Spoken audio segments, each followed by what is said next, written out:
주신 본문의 말씀 가지고 고난마저도 하나님 손길입니다.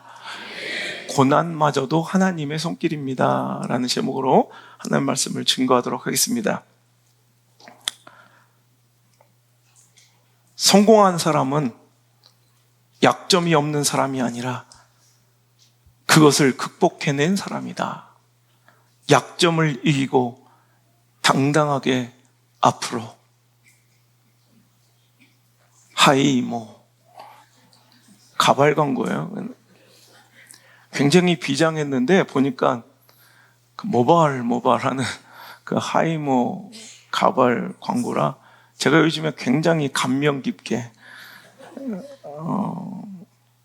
또 내 마음이 굉장히 공감되어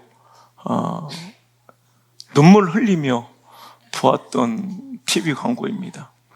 그렇죠. 성공한 사람은 약점이 없는 사람이 아니라 그것을 극복해낸 사람이다. 약점을 이기고 당당하게 앞으로 keep going.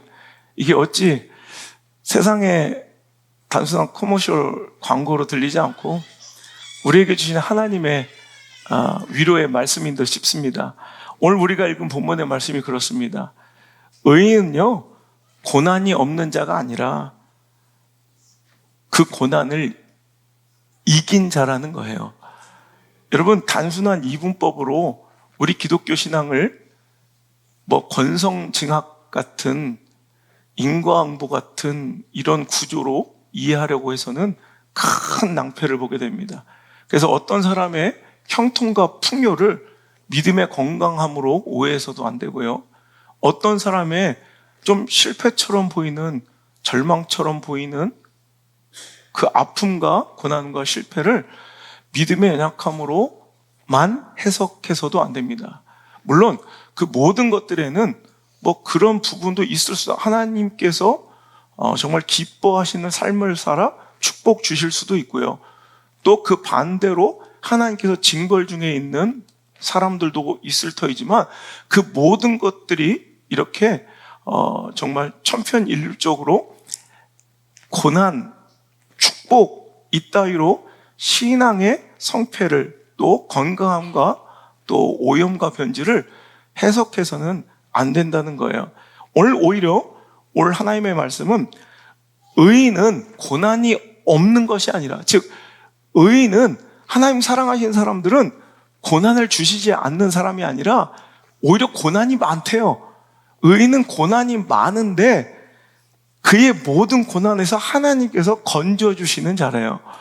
오늘 여러분 삶에 고난이 있습니까? 아픔이 있습니까? 환난이 찾아왔습니까? 그것으로 인하여 하나님의 마음을 오해하지 말고요. 그 시련과 고난을 오늘도 절망과 낙심의 시간으로 갖지 말고요. 오늘도 하나님께서 이 고난을 어떻게 일하시고 나를 건져주시며 어떻게 역사하실지를 한번 기대해보는 귀한 시간 되었으면 좋겠습니다. 의인은 고난이 없는 자가 아니라 고난을 이기는 자다. 그 고난으로 인해 넘어지고 패망하지 않고 오히려 고난을 통해 합력하여 선을 이루는 하나님의 역사를, 하나님의 역전승을, 하나님의 반전의 드라마를 체험하고 그 주인공이 되는 사람들이 바로 하나님의 사람들이다라는 거예요. 로마서 8장 28절에 우리가 알거니와 하나님을 사랑하는 자, 곧 그의 뜻대로 부르심을 입은 자들에게는 모든 것이 합력하여 선한 결과로 열매 맺고 종결되게 된다는 것입니다.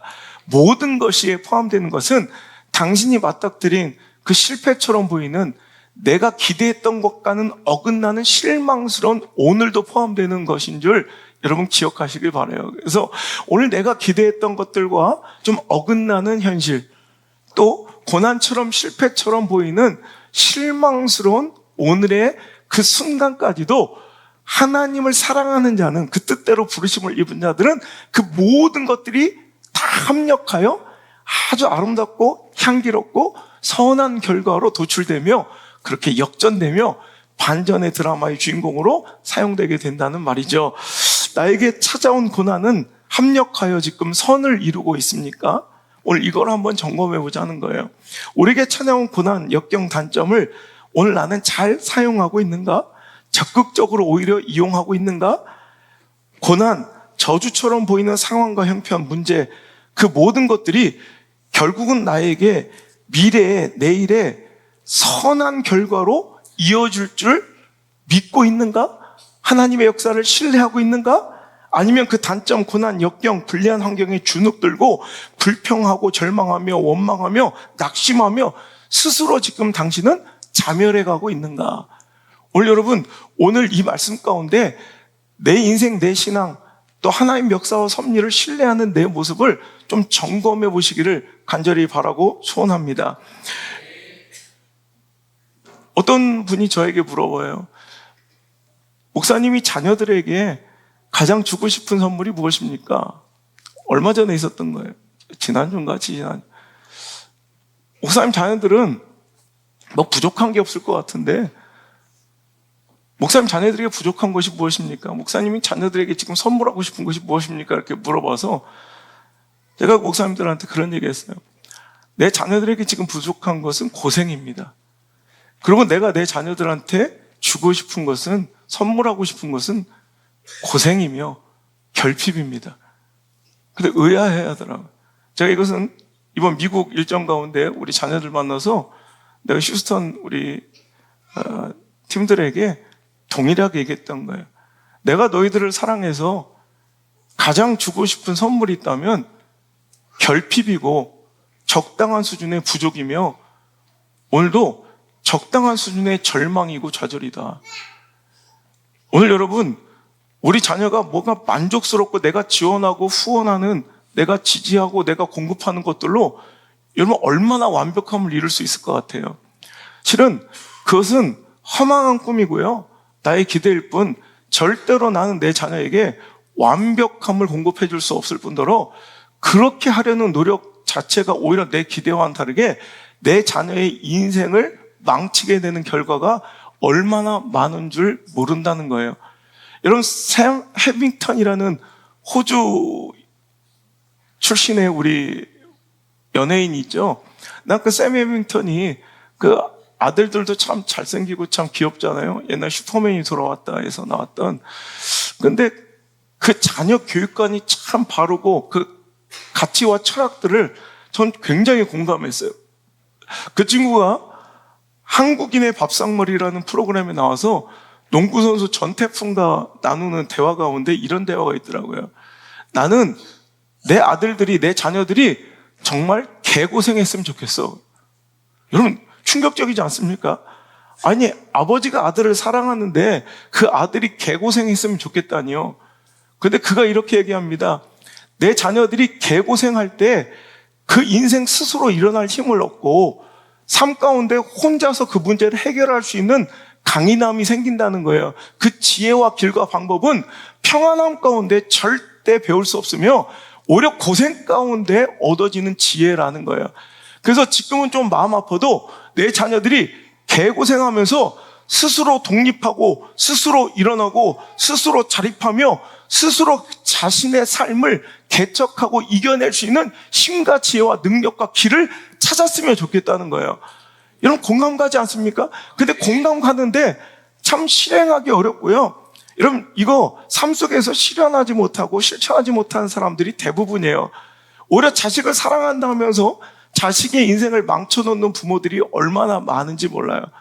여러분, 진짜 사랑은 무조건 어하둥둥 여러분 원하고 바라는 거 다 해주는 거 아닙니다.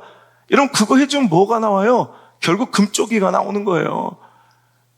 여러분, 절대 정신 차려야 합니다. 오늘도 진짜 사랑은요, 오히려 적당한 수준의 절망이고요, 적당한 수준의 결핍이에요. 내가 보면 걱정되는 부모들이 여기 몇 명 있어요. 저 따위로 하다가 나중에 정말 저 후회하고 고생할 텐데, 제가 목회 20년 하면서 한 번도 그 결과 예측이 빗나가 본 적이 없어요. 여러분, 오늘 이 말씀이, 여러분, 우리가 자녀 교육에 관련된 말씀이 아니라, 자, 오늘 진짜 큰 결론은 이거예요. 하나님께서 우리를 향하신 마음도 동일하겠다라는 것을 여러분에게 말씀드리고 싶은 거예요. 여러분, 그렇게 별 인격 볼품없고요, 뭐 완벽하지도 못한 인간들도 조금만 깨어있고 조금만 여러분 정신 똑바로 차리면 자녀가 내 소유물이 아닌 걸 알고 자녀가 스스로 독립하고 정말 독립적 객체로서의 성인 되는 걸 도와주는 것이 가장 멋진 자녀 양육이라는 것을 깨닫게 되는데, 여러분 하물며 이런 인간에게도 이런 지혜가 있는데 우리 하나님이 오죽하시려는 거예요. 우리 하나님은 오죽하시겠습니까? 하나님은 우리를 미워하고 우리를 버려서가 아니라, 우리를 미워하고 싫어서가 아니라, 오늘도 하나님께서는 우리를 자녀로서 너무너무 사랑하시기에 우리에게 고난, 고생을 주시고 그것을 통해 얻을 수 있는 축복과 영광을 준비하셨다는 거예요. 즉 하나님께서 우리에게 주시는 고난과 고생은 그것을 통해 얻을 축복과 영광을 선물하기 위한 밑작업임을 우리 잊지 않았으면 좋겠습니다. 그 사랑을 신뢰하십니까? 그 사랑을 정말 인정하십니까? 그 사랑을 이해하십니까? 그 시간을 그렇다면 잘 버티고 견디고 살아내는 지혜로운 승리하는 믿음의 사람들 되기를 간절히 소망합니다. 로마서 8장 17절 18절에 자녀이면 또한 상속자 곧 하나님의 상속자요 그리스도와 함께한 상속자니 우리가 그와 함께 영광을 받기 위하여 고난도 함께 받아야 할 것이니라. 생각하건대 현재의 고난은 장차 우리에게 나타날 영광과는 비교할 수도 없느니라. 하나님께서 우리에게 주시려고 준비하신 그 미래의 영광은 오늘 잠시 잠깐 우리에게 허용하신 고난과는 비교할 수 없을 만큼 크고 아름다운 줄 여러분 기대하시길 바랍니다. 복음성가에 오 신실하신 주라는 찬양이 있어요. 그 찬양의 백미는, 그 찬양의 진짜 감동은 저는 2절인 것 같아요. 지나온 모든 세월들 돌아보아도 그 어느 것 하나 주의 손길 안 미친 것 전혀 없네. 그러면서 오 신실하신 우리 주님을 찬양하고 노래하고 있다는 거예요. 여러분 지나온 우리의 삶의 모든 세월들을 되돌아보고 복귀해 보니까 정말 실망스러웠던 그때, 정말 그렇게 답답하고 괴로웠던 그 순간, 정말 지긋지긋했던 그 문제들, 정말 너무너무 외로웠던 서러웠던 그 순간들이 실은 하나님이 나를 미워하시고 버리신 줄 알았는데 시간 지나고 믿음으로 잘 버텨내고 견뎌낸 자들의 찬송은 아, 우리 하나님은 정말로 신실하시구나. 우리 하나님은 실수가 없으시구나. 그 어느 것 하나도, 그 어느 곳 하나도, 내 삶의 어느 구석 하나도 그분의 손길이 미치지 않은 곳이 없었구나 고백하는 것처럼 오늘 우리에게 찾아온 고난도 하나님의 손길인 줄 믿으시길 바랍니다. 그래서 오늘도 우리는 그 고난을 어떻게 바라보고 그 고난을 어떻게 또 활용하며 사용해야 될까요? 여러분 첫 번째로 오늘 계속 얘기하는 주제지만 고난, 하나님께서 우리에게 주신 고난을 잘 선용하고 오히려 고난을 적극적으로 사용해야 된다는 거예요. 고난은 피하고 절망하고 낙심하며 주눅 들고 무너질 때가 아니라 그 고난은 적극적으로 오히려 사용해야 될, 적극적으로 이용해야 할 기회라는 것을 잊지 않았으면 좋겠습니다. 여러분 지지난달이네요 벌써. 우리 10월 첫째 주니까 8월 23일 날 여러분 일본에 고시엔이라고 아세요? 저도 별로 관심도 없고 몰랐다가 제가 일본 유학 시절에 알게 된 그런 사실인데, 일본에는 전국 고교 야구 선수권 대회가 굉장히 인기 있어요. 여러분 솔직히 우리나라에서 고교 야구 대회 별로 뭐 봅니까? 그런데 일본은요 차원이 달라요. 이 일본 전국 고교 야구 선수권 대회는 모든 프로 스포츠를 총망라해도 최고 인기 있는 스포츠 분야예요. 고등학생들의 야구 경기인데 이상하게 전 되게 의아할 정도로 인기가 높아요. 그래서 뭐 원래 정식 명칭은 일본 전국 고교 야구 선수권 대회지만 그냥 우리는 통칭 그냥 일반적으로 고시엔이라고 부릅니다. 왜냐하면 이 간사이 지방, 관서 지방, 이 오사카를 기반으로 한 이 관서 지방을 이제 본거지로 한 이 한신 타이거즈라고 들어보셨죠? 한신 타이거즈의 홈구장이 코시엔 구장이에요. 그래서 그 코시엔에서 이제 결승전을 치르기 때문에 그래서 그냥 우리는 일명 그냥 코시엔이라고 불러요. 코시엔.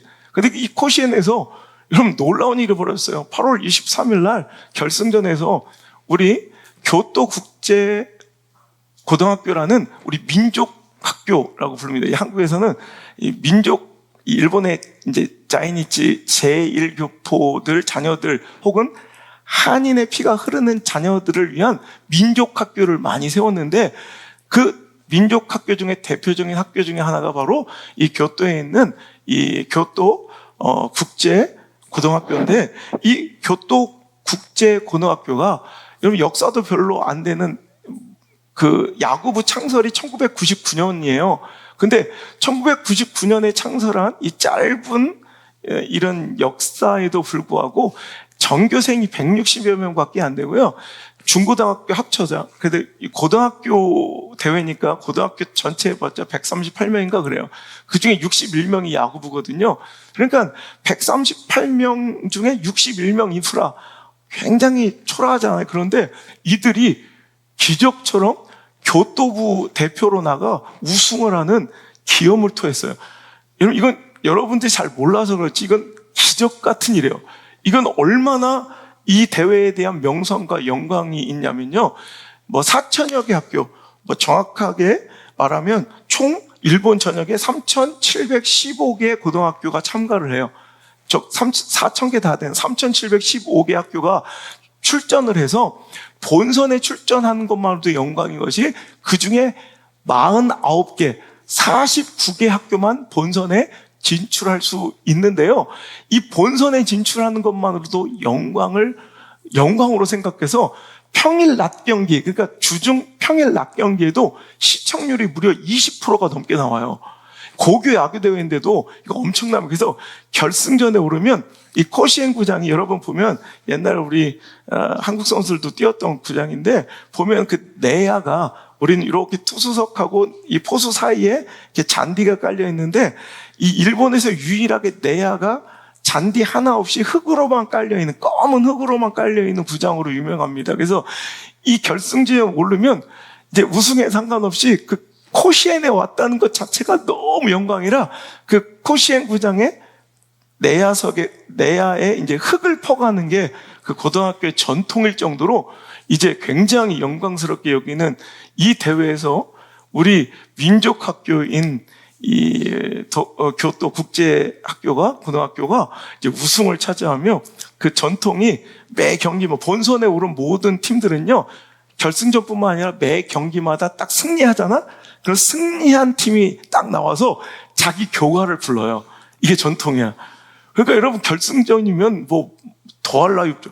그러니까 결승전에서 그들이 최초로 한국어로 교가를 부르면서 그때 난리가 나고 이슈가 된 게 우리 동해 바다 건너 막 이런 가사가 나와. 그러니까 자기들은 재팬스인데 일본해라고 해야 되는데 동해 바다라고 하는 게 NHK로 생중계가 되면서 막 굉장히 우익 단체들이 막 들고 일어나고 난리가 났었던 감격스럽지 않아요? 이게 일본에 있었던 사람은 이게 얼마나 감격적인 일인지 알아요. 근데 제가 오늘 정확하게 이 얘기를 여러분 오타니 쇼헤어 여러분 지금 살아있는 전설이잖아요. 미국 메이저리그 제가 늘 죄송하고 미안한 분인데 메이저리그 진출할 때 이도리오 뭐 2개의 칼 갖고 이거는 선택과 집중이라는 제가 시리즈 설계하면서 될 수가 없다. 메이저리그에서는 하나만 집중해라 이랬더니 이렇게 잘 되셔가지고 제가 정말 미안한 분이에요. 그래서 항상 죄송하다고 미안하다고 고백하며 이게 있는데 여러분 지금 살아있는 전 메이저리그 역사상 최초로 50을 50홈런 50도루를 이것도 훌쩍 넘었죠. 실은 너무 아깝죠. 53개 홈런 59개 도루. 이거 엄청난 거예요. 메이저리그 최초예요. 최초. 살아있는 전설 오타니 쇼헤이도 여러분 실은 이걸 못 해본 거예요. 이걸 못 해봐서 본선에는 고등학교 다닐 때 2번 진출한 적이 있는데 다 1회전 탈락.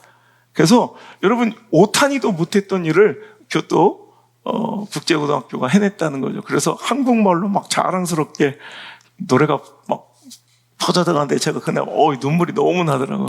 그게 어떤 감격이지 않을까. 근데 재밌는 것은요, 그들에게는 엄청난 약점과 단점, 아까도 얘기했지만 그렇게 재정적으로도 풍족하지 않고요, 시설면으로도 이런 부족하게 턱이 없는, 원래 민족학교들이 그래요. 굉장히 많은 사람들에게 혐오도 받고요, 차별도 받고 굉장히 서러운 사람들이에요. 학생들이 굉장히 가다가 툭하면 이제 북한과의 어떤 문제가 있으면 공격하는 사람들도 있고, 뉴스에 우리가 몰라서 그렇지 굉장히 서러운 사람들인데, 그러니까 이 운동장도 너무 좁아서 야구부를 운영하기에는 이 치명적인 단점이 있습니다. 왜냐하면 이 야구장을 설치할 수도 없는 게, 공식 야구장을 지을 수도 없는 게, 운동장이 너무 짧아서 처음부터 끝까지 다 해봤자 70m밖에 안 되는, 그러니까 외야 마지막 펜스까지 70m밖에 안 되니까, 만약에 연습하다가 땅 치잖아, 그럼 주차장으로 와서 차를 다 때려 부시는 거예요. 그러니까 막 타격 훈련하면 코치가, 감독님이 자 힘껏 쳐, 날려버려, 홈런, 이게 아니라 감독님이 그냥 애걸복걸 하면서 야야야 멀리 치지 마, 높이 치지 마, 제발 살살 쳐, 이렇게 해요. 이게 계속 훈련 시간에 외쳐지는 코치의 음성이에요. 야야야 높게 치지 마, 멀리 치지 마. 그러니까 그들은요, 어떤 연습을, 타격 연습할 때 낮고 빠르게 치는 이 훈련만 하는 거예요. 그러니까 조금만 높게 치면 주차장 다 때려 부시니까 그냥 낮고 빠르게 치는 거예요. 낮고 빠르게 치는 것만 훈련을 계속 한 거예요. 그래서 이번 역사상 이런 민족학교가 우승한 것도 처음이지만 또 진기록을 세운 게요, 예선부터 본선까지 홈런 한 개도 없이 우승한 팀. 홈런 한 개도 못 쳤어. 그런데 이게 어떻게든 이겨요. 낮고 빠르게. 여러분, 오히려 단점 같지만, 이 약점 같지만, 고난 같지만, 여러분, 열등감 가져야 될 이유 같지만, 그것들로 인해 오히려 자신만의 강한 면모를 가지고요, 누구도 따라올 수 없는 강점으로 승화시킨 사람들도 있더라는 거예요.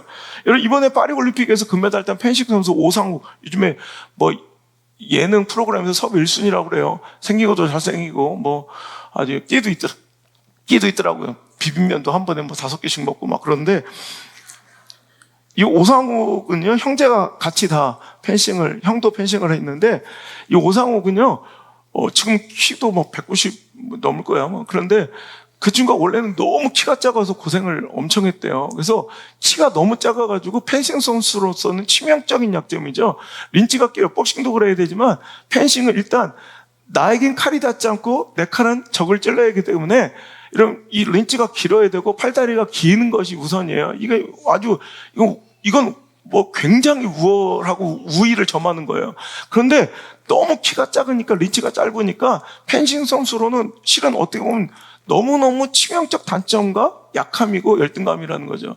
그러니까 이 치명적 단점을 보완하기 위해서 그들은, 오상욱은 중학교 때부터 계속 이 작은 선수들용 스텝을 연구한 거예요. 이게 전문 용어로 잔잔발이라고 하는, 잔잔발이 그냥 잔발 뛰면서 이 작은 선수가 스피드를 높이면서 빨리 치고 빠져야 되는 이런 스텝을 굉장히 연습을 많이 한 거예요. 근데 갑자기 고등학교 때 키가 쫙 커버리니까, 키는 큰데 장신인데 단신의 스텝을 하니까 사람들이 그 타이밍을 도저히 못 잡는데요. 그러니까 펜싱을 해본 사람들은 이해가 되는데, 이게 장신 선수가 할 수 없는 스텝을 한대요. 이런 선수가 또 있어요. 한국이란 세계적인 배구 선수 김연경. 여러분, 세계에서 탑랭킹이죠. 탑랭킹. 그리고 우리나라 전체를 통틀어서, 남녀를 통틀어서 프로 선수 중에 연봉을 가장 많이 받는 선수에도 올랐던 이런 김연경 선수, 고등학교 1학년 때까지 키가 너무 조그만 거 아시죠? 키가 너무너무 조그매가지고요, 그는 항상 후보였고요. 그러니까 주전이 못 되고 비주전에 후보로서 벤치만 지키다가 어쩔 수 없이 출전한 경기에도 항상, 그렇잖아요. 우리 어렸을 때 선배, 또 심센동 무조건 공격수고, 우리 찌질이들은 저 수비시키고 그랬지, 옛날에는 풍수비. 그러니까 얘는 맨날 수비만 했대요, 맨날. 그러니까 자기는 공격의 기회도 없고 그냥 무조건 수비만 해. 왜? 자기는 출전할 수도 없는 비주전인데다가 그냥 경기해도 무조건 걔는 그냥 수비 선수로만 나가야 되는 거예요. 그랬는데 갑자기 이 친구도 고등학교 키가 막 이렇게 확 커버려가지고 여러분 키 큰 장신 선수의 공격수로 이제 전환하면서 공격수인데 수비도 잘하는 이상한 괴물이 탄생한 거예요. 여러분 우리에게 지금 잠깐은 약점처럼 보이는, 단점처럼 보이는, 실패처럼 보이는, 억울함처럼 보이는, 열등함처럼 보이는 그 많은 조건들이 실은 나중에 다른 사람들이 범접할 수 없는 위치로 오르는 아름다운 디딤돌이며 도약대가 될 줄 여러분 믿습니까? 여러분 그걸 믿고 신뢰하는 자가 내일의 소망이 있는 자예요. 맨날 징징거리고 찡찡거리고 맨날 열등감에 빠져있고 낙심하고 절망하고 맨날 원망하고 불평하고 이건 소망 없는 거예요. 이런 완벽한 사람이 소망이 있고 열등한 사람이 소망 없는 것이 아니라 오늘 나의 삶 중에 정말 원망과 불평이 아닌 그것을 감사하고 이것을 좋은 역전의 기회로 여러분 믿고 신뢰하며 오늘도 그것을 잘 활용하고 선용하고 적극적으로 이용한 사람들이 바로 소망이 있는 자임을 기억하시길 바랍니다. 성경에도 그런 얘기가 너무나도 많이 나오죠. 그냥 대표적인 두 사람만 얘기하면 요셉이 그래요. 요셉에게 고난은 대제국 이집트의 총리로 비상하는 도약대였으며 다윗에게 환난은 이스라엘 왕좌로 나가는 디딤돌이었는 줄 믿습니다. 여러분 오늘날 우리 한국교회 조국교회도 그래요. 코로나 팬데믹 때문에 모든 것이 멈춰버린 것 같고 많은 것들을 잃어버린 이 시간, 또 동성애 주장과 역차별적 차별금지법을 제정하려는 이 시대적 시도와 한국교회를 향한 조롱과 불신, 이 시대적 저항과 충돌들은 교회가 망하는 시간이 아니라 오히려 진정한 부흥이 이루어질, 정말 신앙의 본질로 회귀할 수 있는, 무너진 신앙의 변질된 믿음이 다시 정결해질 교회의 신앙의 개혁의 기회인 줄 믿으시길 바랍니다. 여러분 세계 기독교 역사를 연구해 보면 핍박과 환난, 순교의 시대와 교회의 부흥의 시대는 정확하게 비례하며 일치하고 있다는 거예요. 실은 환난이 많으면 기독교가 침체되고 소멸될 것 같은데 오히려 가장 많은 환난과 핍박의 시대는 기독교가 폭발적으로 부흥했던, 오히려 여러분 부흥의 시대, 부흥의 역사와 정확하게 일치하고 있다는 거예요. 오히려 핍박과 환난이 우리를 죽이고 넘어뜨리는 것이 아니라 오히려 우리를 더 강하게 만들고 더 존귀하게 만들고 더 크게 만드는 기회로 사용됐다는 거 잊지 마시고, 여러분 큰 거대 담론만 그런 것이 아니라 우리의 일상의 세밀함도 마찬가지입니다. 오늘 우리 삶 속에서 패배처럼 보이는, 실패처럼 보이는, 오늘도 고난처럼 보이는 그 모든 순간들은 오히려 그것들이 나를 쇠약하게 만들고 우리 가정을 침체시키고 내 자녀를 망하게 하고 내 미래의 절망으로 이끄는 것이 아니라 오히려 나를 더 견고하게 만들고 더 존귀하게 만들고 더 아름다운 하나님의 뜻과 섭리, 내 수준, 내 차원을 뛰어넘는 하나님의 역사로 초대하는 멋진 초대장이 될 줄 믿으시면 아멘. 여러분 셰익스피어, 정말 이 대문호, 이 셰익스피어 시대에 여러분 그 무서웠던 흑사병 패스트는요 그냥 한 번 왔다 일회성으로 끝난 것이 아니라 지금 우리 코로나 지금 뭐 또 다시 오고 막 그러죠. 이런 것처럼 이 패스트는 이 셰익스피어 시대에 무려 유럽에 100차례 이상 반복되었던 전염병인 거 아십니까? 패스트는 한 번 일시적으로 끝나버리고 뭐 끝난 게 아니라 여러분 유럽에 100회 이상 이 창궐했던 전염병이에요. 그래서 영국의 기록에 보면 이 패스트를 봄이 오면 찾아오는 병이라고 기록되어 있을 정도로 봄 되면 그냥 찾아오는 전염병이에요. 그냥 얼마나 혹독하고 얼마나 많은 사람들이 죽어나가는 정말 절망의 깜깜한 오죽하면 암흑시대라고 불렀겠어요. 이 암흑과 같은 절망의 시대, 이 패스트가 창궐하고 수많은 사람이 죽어나가며 봄만 되면 이 죽음의 그림자가 들이올 때 얼마나 공포스러웠겠어요. 근데 여러분 그거 아십니까? 패스트로 자가격리된, 옛날엔 이게 잘 이해가 안 됐는데 우리 코로나를 지내고 나니까 이게 되게 이해가 잘 되더라고요. 여러분 패스트 때문에 자가격리, 옛날에도 제가 알았던 지식에 그때는 이해가 잘 안 됐었는데 코로나 이후에 이게 너무 막 내 마음에 확 이해가 되더라고요. 자가격리가 된 셰익스피어는 여러분 온 인류의 문화유산이 되었던 로미오와 줄리엣을 그 시간에 썼다는 게 정설이에요. 여러분 자가격리돼서 할 게 없잖아. 저도 그 시간을 겪어보니까 와, 진짜 미치겠다. 꼼짝없이 갇혀가지고 아무도 못 만나고, 여러분 그 시간은 되게 답답하고 어두운 내 인생의 침체기처럼 보였는데, 실은 그 자가격리에서 꼼짝도 못할 때 셰익스피어는 온 인류의 문화유산이 된 로미오와 줄리엣을 여러분 썼다는 거예요. 여러분 그래서 로미오와 줄리엣이 이 약을 먹고 죽죠. 실은 죽은 게 아니라 이제 죽은 것처럼 보였지만 관 속에 가족매에 묻혔다가 로미오가 와서 같이 딱 해서 도망쳐가지고 둘이 살게 하려고 가짜 이렇게 죽음을 맞이한 거죠. 이렇게 약을 먹고 일시적으로 죽은 것처럼 보이는. 그래서 그 사실을 로미오에게 알려줘야 될, 이걸 전달할 그 심부름을 맡은 그 종이 패스트에 걸린 거야.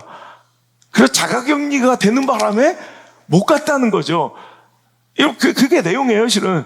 우리가 옛날에 그런 걸 잘 몰라가지고 그냥 후다후다. 그러니까 로미오가 줄리엣이 가짜 죽음이란 걸 몰라서, 이놈의 세상 살면 뭐해? 그러고 죽어버린 거예요. 이 비극, 여러분, 이 모티브를 어디서 찾아냈겠어요? 자가격리 때. 이거 재밌는데? 꼼짝달싹 못하는데, 이렇게 하면, 그때 얻은 모티브와 영감으로 이 로미오와 줄리엣을 기록하게 되었다는 것이죠. 여러분, 제가 이 사실을 읽고 여러분에게 전하면서 이런 꿈과 기도를 가졌어요. 명품 신앙. 저와 여러분이 하나님과의 멋진 사랑 이야기, 그 기가 막힌 하나님과의 러브 스토리를 써내려 가야 하는 시간이 바로 실은 이 고난의 시간인 줄 믿습니다. 작품 같은 내 신앙의 간증을 만들 수 있는 절호의 찬스가 바로 셰익스피어처럼 오늘 깜깜한 그 어둠, 절망과 실패처럼 보이는 오늘인 줄 믿으시고 그 고난을 잘 활용하셔서 올해 하나님과 극적인 아름다운 멋진 작품 같은 명작 같은 아름다운 하나님과 러브 스토리를 잘 써내려 가시는 귀한 시간으로 활용하시기를 주 여러분을 축복합니다.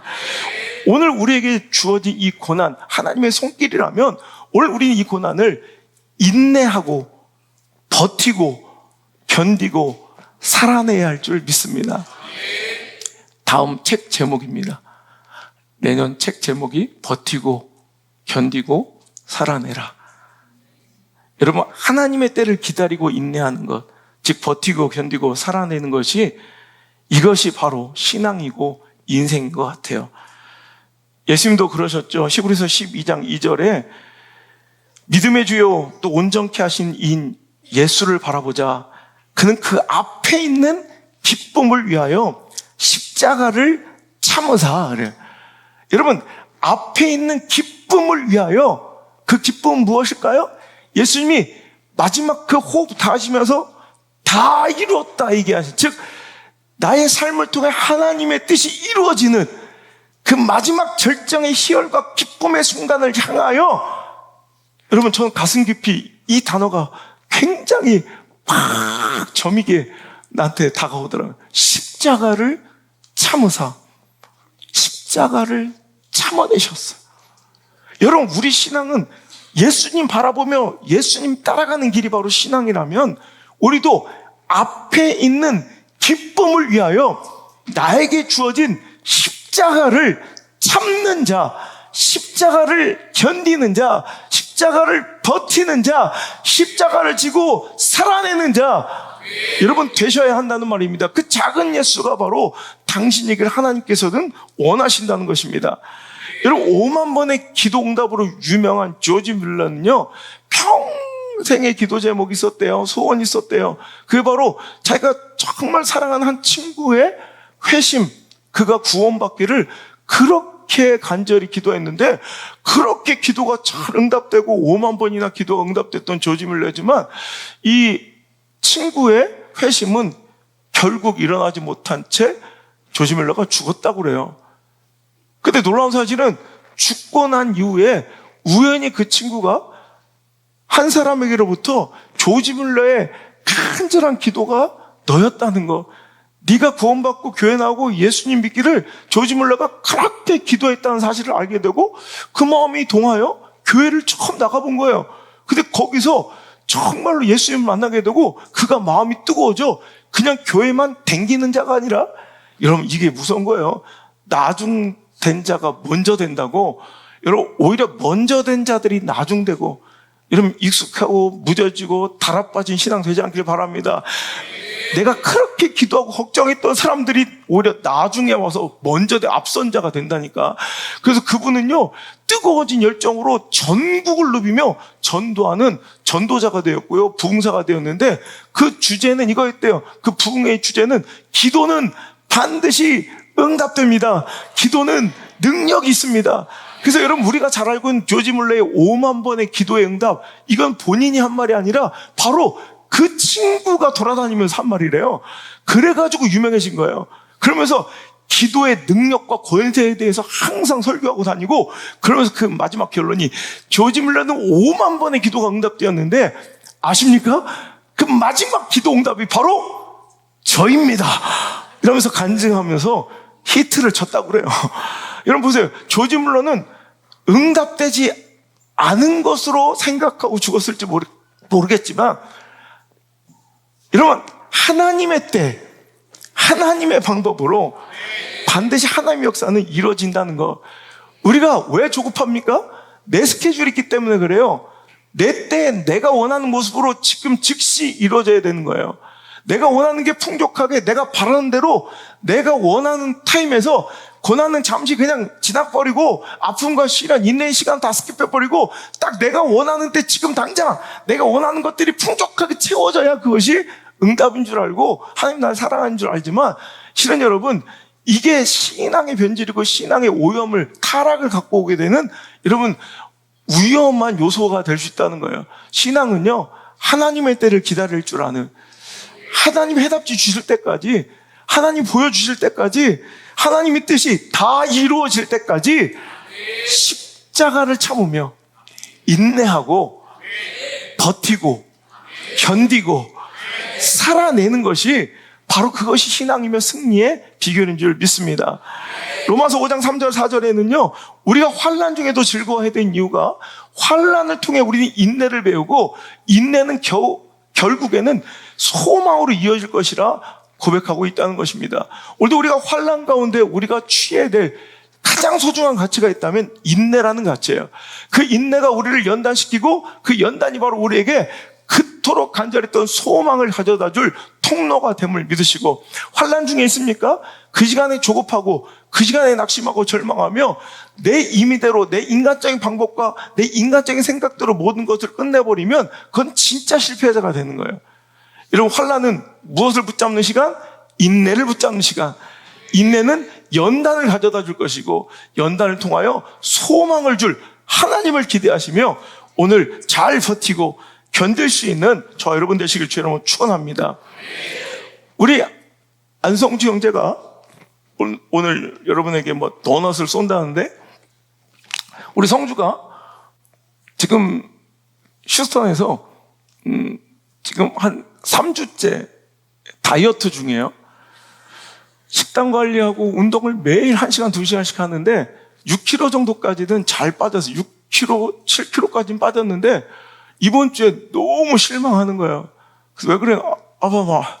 난 진짜 누구보다도 운동 우리 열심히 했고, 3남매 중에 지가 제일 많이 했대.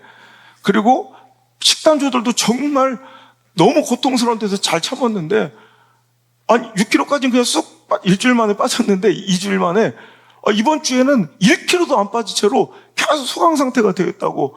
그래서 아빠 너무 힘들고 진짜 너무 속상하다고. 그래서 제가 이렇게 답했습니다. 아빠 살이 정말 안 빠져요. 나 정말 노력해서 아빠 믿으세요. 그 내가 안 빠지니까 살이요. 잘 빠지면 그게 살인가? 아빠 머리카락이지. 이제 그렇잖아요. 안 빠지니까 살이요. 잘 빠지는 건 내 머리요. 그래서 심각하게 빠진 제 머리 사진을 보여줬더니 위로를 받더라고요. 여러분, 반드시 때가 되면 실망하지 않고 낙심하지 않고 포기하지 않으면, 때가 이르면 낙심하지 않고 실망하지 않고 포기하지만 않으면, 때가 이르면 반드시 선한 하나님의 결말을 보게 될 줄 믿습니다. 갈라디아서 6장 9절 우리가 선을 행하되 낙심하지 말지니 포기하지 아니하면 때가 이름에 거두리로다. 이 말씀이 당신의 말씀으로 여러분의 인생에, 여러분의 삶에, 여러분의 심장에 새겨지길 주로 축복합니다. 마지막으로 오늘 우리에게 주신 고난의 시간은 여러분 터닝 포인트예요. 잘못된 인생의 방향을 전환할 수 있는 절호의 찬스. 그 기회가 바로 고난일 수 있다는 거예요. 그래서 여러분 고난 중에 회개하고 고난 중에 돌이켜야 합니다. 제가 얘기했죠. 최승호 작가 그의 작품 북어 아마존 수족관 대설주의보가 여러분 단골 메뉴처럼 수능에 출제가 됐는데도 그래서 신기해서 궁금해서 작가의 의도를 묻는 이 작품에서 작가의 의도는 무엇인가. 그래서 자기가 풀어갔는데 자기가 틀렸다고 그러죠. 작가가 자기인데 자기가 쓴 시를, 자기가 쓴 글의 의도를 자기가 제일 잘 아는데 내가 그래서 이거라고 썼던데 틀렸다고 오답이라고 나오더래요. 이런 어처구니 없죠. 그 의도를 가장 잘하는 분은 최승호 작가인데 다른 사람들이 틀렸다고 그러는 거예요. 여러분 이것처럼 어처구니 없는 장면이 우리 삶 속에서 얼마나 많아요.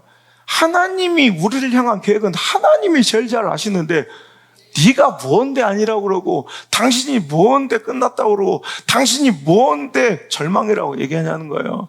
예레미야서 29장 11절 여호와의 말씀입니다. 너희를 향한 나의 생각을 내가 아나니 너희를 향한 나의 의도는 내가 아나니 너희를 향한 나의 목적은 내가 아나니 평안이요 재앙이 아니니라. 너희에게 미래와 희망을 주는 것이니라. 아멘입니까? 아멘입니까? 여러분 이게 하나님의 의도라는 거예요. 여러분에게 고난이란 페이지를 허락하신 하나님의 목적과 의도는 분명하다는 거예요. 여러분 하나님의 심판의 목적은 그 방점은 우리의 파괴와 진노와 파멸에 있지 않습니다.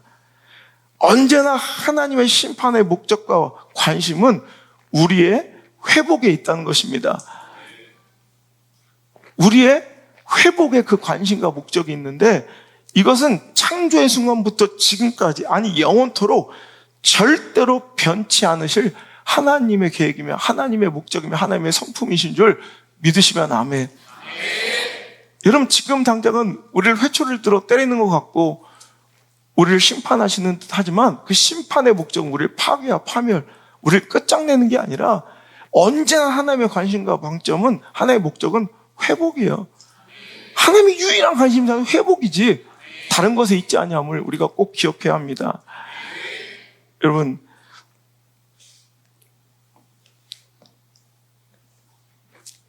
우리가 엊그제 갈망 시간을 통해서 시편 56편 다윗의 속죄시를 우리가 다루어 보았습니다.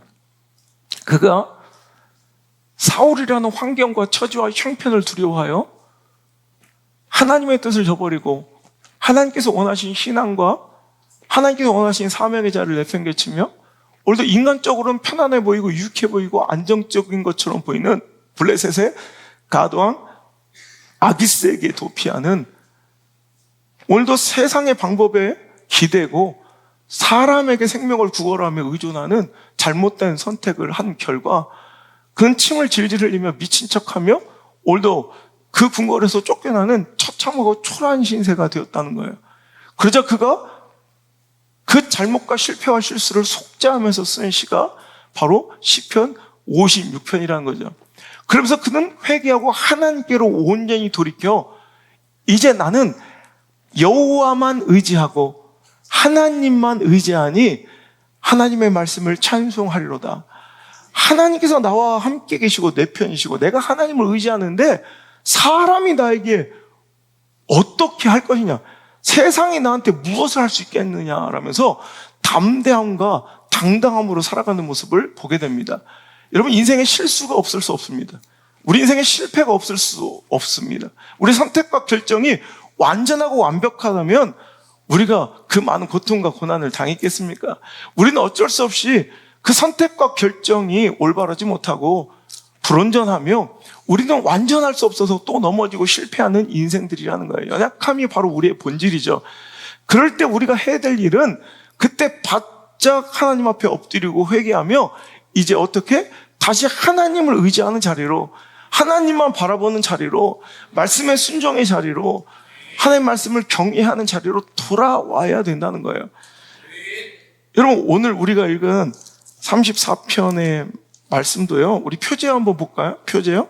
시작. 다윗이 아비멜렉 앞에서 미친 채 하다가 쫓겨나서 지은 시. 자, 가드왕 아기스, 연호, 아기스가 연호입니다. 그러니까 아비멜렉도 마찬가지죠. 왕을 부르는 칭호입니다. 그러니까 가드왕 아기스, 아비멜렉에게 생명을 구걸하고 내 인생의 답이, 해결책이 거기 있는 듯한, 거기서 매달리다가 처참한 광경으로 하나님께서 기름 부어 하나님 나라를 다스릴 정말 이스라엘 왕으로서 기름 부은 택하신 거룩한 존귀한 자가 침을 수염에 질질 흘리며 대문짝에 끄적거리며 미친 척하며 겨우 생명을 보존하고 도망쳐 나온 그때의 쓰인 시가 바로 오늘 이 시라는 거예요. 그러면서 그는 오늘 완벽하게 하나님께로 돌이켜 이렇게 고백하는 거예요. 의인에게는 고난이 많으나 누구께서? 누가? 이거 확실히 하셔야 돼요. 사람이 아니에요. 여호와께서요. 결국 하나님이 나의 인생의 답이며 내 고난에서 건져주실 분은 하나님이시라는 걸 진심으로 선포하는 이 회개와 돌이킴이 소망이지. 여러분, 오늘도 고난, 시련, 환난이 절망적인 것이 아니라 그 고난과 시련, 환난 중에 회개 없음이 절망인 것이죠.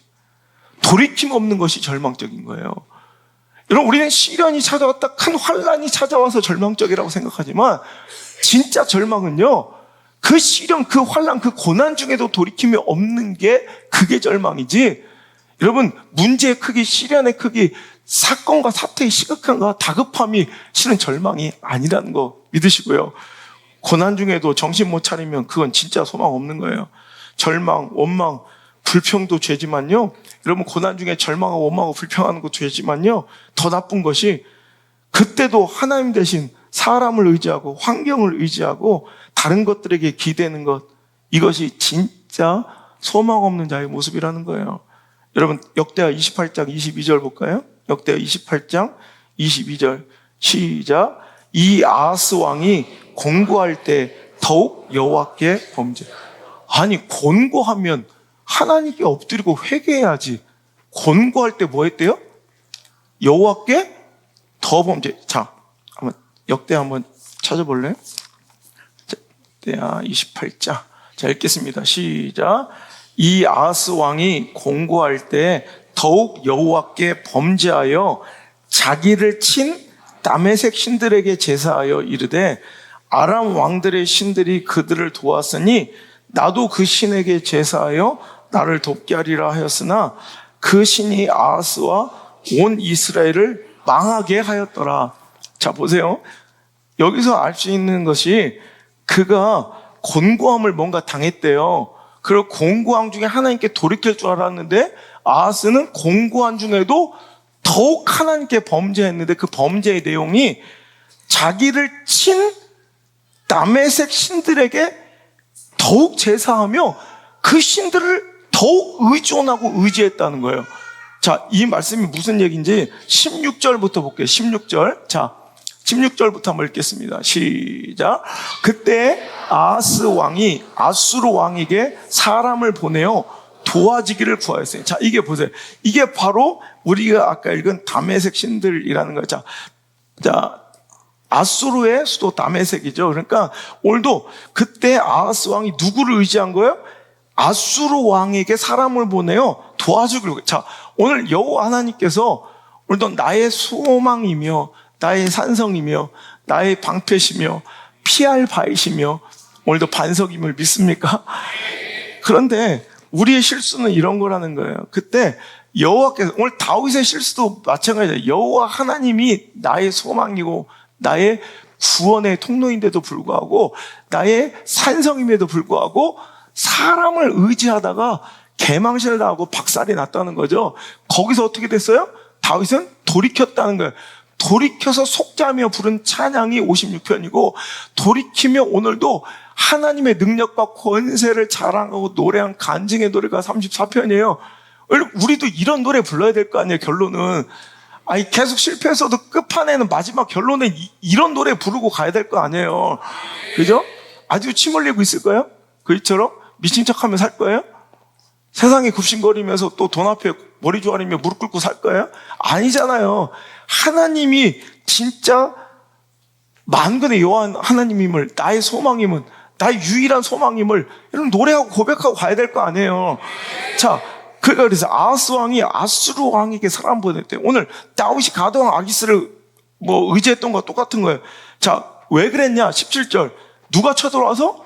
이는 에돔 사람들이 다시 와서 유다를 치고 그 백성을 사로잡았기 때문에, 에돔이 공격해 오니까 에돔이라는 시련 때문에, 자, 다윗은 사울이라는 시련과 두려움 때문에 아기스란 사람을 의지하고 관계를 의지하다가 여러분 더 심히 두려움에 빠져서 침을 질질 흘리며 미친 척 해야 됐어요. 근데 오늘 이제 아하스 왕은 에돔 사람들이 쳐들어온 에돔 사람을 두려워해 누구를 의지했다고요? 아수르 왕을 의지했어요. 거기다 18절 또 거기다 더하여 블레셋 사람들도 유다의 평지와 남방 성읍들을 침노했대요. 자, 에돔도 쳐들어오고 블레셋도 쳐들어오고 원래 그래요. 문제는 올 때 확 몰아쳐서 와. 그죠? 그냥 막 문제는 그래요. 엎친 데 덮친 데 설상가상이라 병상 천병 병 온데 휴증 합병증이 더 많이 오고요. 그냥 설상가상 눈 온데 선이 내리고 막 돌아버리는 거야. 정신없이 몰아친다는 거야. 에돔이 찾아오고 블레셋이 쳐들어오니까 그가 다급한 마음에 하나님 의지하고 바라봐야 되는데 누굴 바라본 거예요? 아수르 바라본 거예요. 자, 그랬더니 아수르가 도와주러 오는 것 같아요. 20절 볼래요? 시작. 아수르 왕 다글라 블레셋이 그에게 이르렀으나 돕지 아니하고 도리어 그를 공격하였더라. 이게 바로 고난의 내용이에요. 자, 자기가 의지하던 아수르 왕이 막 와요. 그러니까 할렐루야, 정말 내 기도가 응답되었다고 생각해요. 여러분, 우리도 이런 기도 많아요. 내 기도가 드디어 응답되고 있구나. No. 오히려 그가 도와주지 않고 뭐 했대요? 오히려 내가 의지하고 믿었던 게 날 공격을 해요. 그게 박살난 거예요. 에돔도 쳐들어오고 블레셋 쳐들어와서 다급한 마음에 아수르 왕 불렀더니 아수르 왕이 오긴 왔어. 그런데 보호자가 아닌 공격자가 돼. 이 똑같은 구조예요, 성경은. 그 하나님의 메커니즘은요, 하나님의 통치의 그 프로세스는 똑같아요. 당신에게도. 그 고난을 만났으면 뭐 해야 돼요? 아하스는 겸허히 회개하고 통회하며 자복하고 돌이켰어야 되는데, 결론 22절 뭐예요? 이 아하스 왕이 공부할 때 더욱 여호와께 범죄하여, 이제 이해가 되시죠? 23절 시작. 자기를 친 다메섹 신들에게 제사하여 이르되 아람 왕들의 신들이 그들을 도왔으니 나도 그 신에게 제사하여 나를 돕게 하리라 하였으나 그 신이 아하스와 온 이스라엘을 망하게 하였더라. 그런데도 정신 못 차리고 또 누구에게? 이 아수르의 신에게, 우상에게 또 절하며 그의 도움을 오늘도 구하고 간청하고 있다가 박살났다는 말이에요. 여러분,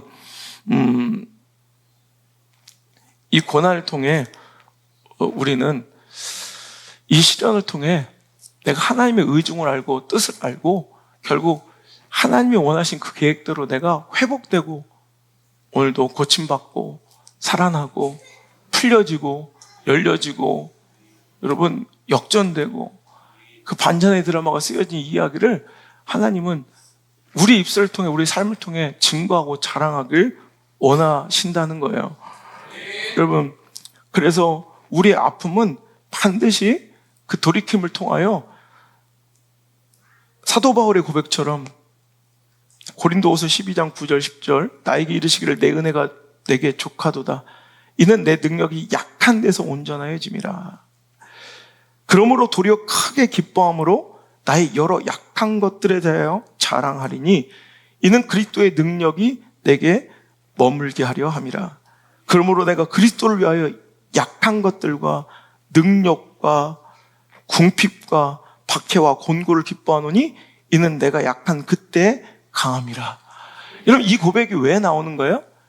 여러분, 약함을 통해 내가 무너지는 것이 아니라 약함을 통해 하나님의 뜻이 내 삶 속에서 온전해지고, 약함을 통해 오늘도 내가 자만하지 않고 교만하지 않고 하나님께 다시 돌이키며, 오늘도 이 약함을 통해 내가 내 신앙이 점검되고 순결해지며, 마치 이 풀물벌 도가니처럼 나를 태우는 줄 알았던 그 고난의 불이 실은 내 안에 잡티를 태워 나를 더 순결하고 정금처럼 순금처럼 만드는 그 아름다운 과정이었음을 자랑하고 드러내기를 원하신다는 거예요.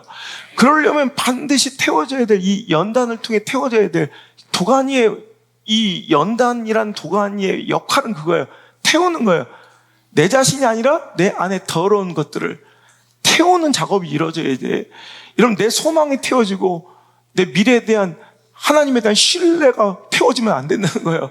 그것은 정결하게 순금처럼 남아있고, 내 안에 더러운 불신과 또 인간적인 마음과 교만함과 이 더러운 정욕과 탐욕들이 다 태워져. 야, 내가 지나고 보니까 약한 게 자랑이더라.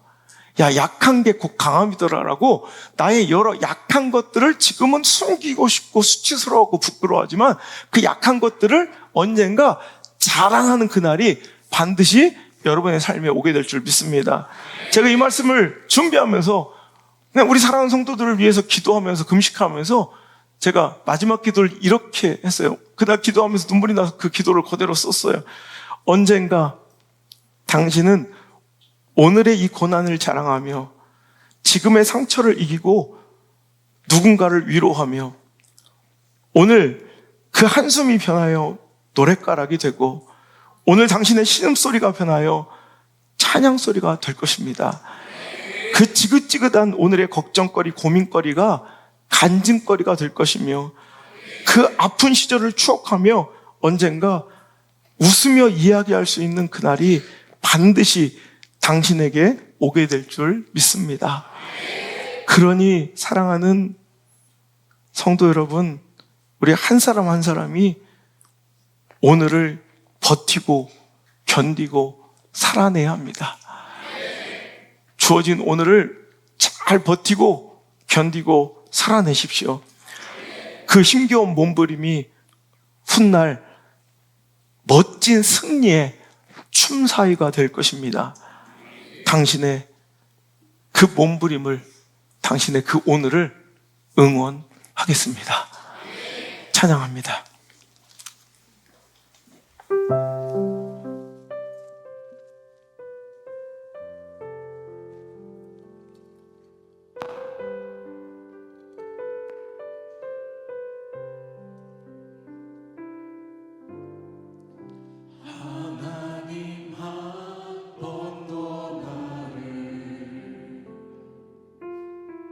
실망시킨 적 없으시고 언제나 공평과 은혜로 나를 지키셨네. 지나온 모든 세월들, 지나온 모든 세월들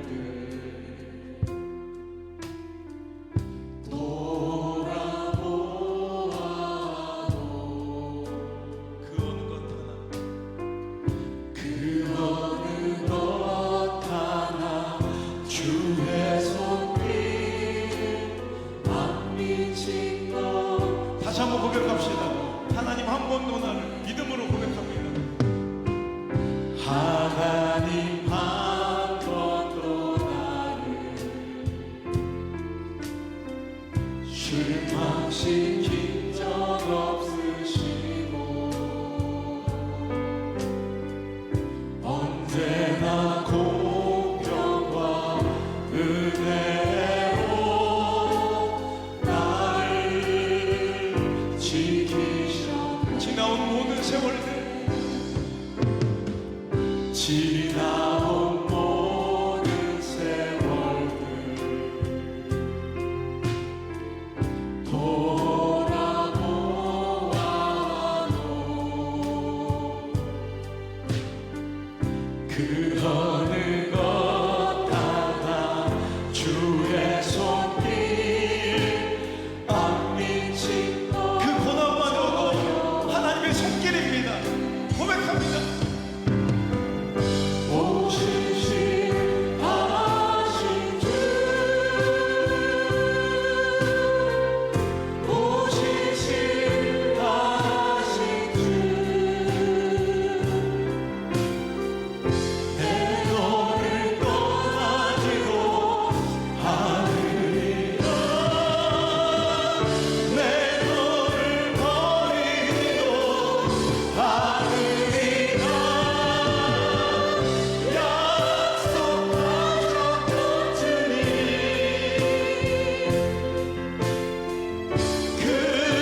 실패가 없으신, 더 중요한 것은 나를 향한 그 사랑이 조금도 변함이 없으신 그 하나님이 나의 하나님이심을 감사드립니다.